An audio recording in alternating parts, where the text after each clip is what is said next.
السلام علیکم بچوں، اگر آپ اس چینل پر نئے ہیں تو سب سے پہلے چینل کو سبسکرائب کر دیں تاکہ ہماری آنے والی تمام ویڈیوز آپ کو مل سکیں۔ تو چلیں آج ہماری اس نئی ویڈیو کا آغاز کرتے ہیں۔ پڑھیے اور لکھیے۔ تو آپ میرے ساتھ ساتھ اسے پڑھیں بھی اور بعد میں اسے آپ لکھیں گے تو آپ کو سمجھ میں آ جائے گا کہ ہم حمزہ جن حروف کے اوپر حمزہ لگاتے ہیں تو ان کی آواز کس طرح سے نکلتی ہے اور انہیں کس طرح سے لکھا جاتا ہے۔ یہاں پر دیکھیں ہم نے واو کے اوپر حمزہ لگایا ہوا ہے۔ جب ہم الف مد آ کو واو کے ساتھ ملاتے ہیں تو یہ بن جاتا ہے آؤ، اور اس کے اوپر ہم نے حمزہ بھی لگایا ہے۔ پھر اس طرح سے ہم جیم الف جا اور واو کو ملا کر جاؤ بناتے۔ کھے الف کھا اور واو کو جب ہم ملاتے ہیں تو کھاؤ۔ لام الف لا اور جب ہم واو اور حمزہ کو ملاتے ہیں تو لاؤ ہو جاتا ہے۔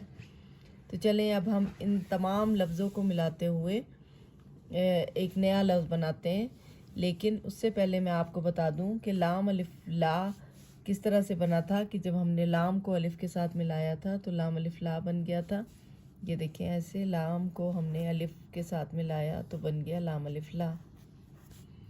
اسی طرح یہاں پر جیم کو جب ہم نے الف کے ساتھ ملایا تو بن گیا جیم الف جا، اور کاف کو جب ہم نے ہے اور الف کے ساتھ ملایا تو یہ بن گیا کھا۔ تو اب ہم نیا لفظ بناتے ہیں۔ لام کو جب ہم واو کے ساتھ ملائیں گے تو یہ کیا بن جائے گا؟ لا او، لیکن یہاں پر حمزہ بھی لگے گا۔ آ او، آؤ۔ جاؤ، جاؤ۔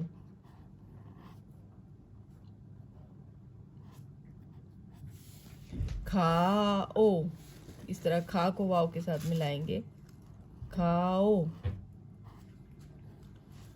تو یہ تھے آج کے لفظ۔ لام الف لا، حمزہ واو زبر او، لاؤ۔ الف مد آ، واو حمزہ آؤ۔ جیم الف جا، واو حمزہ جاؤ۔ کھے الف کھا، واو حمزہ کھاؤ۔ تو یہ تھی ہماری آج کی ویڈیو۔ اس کے ساتھ ہی اللہ حافظ۔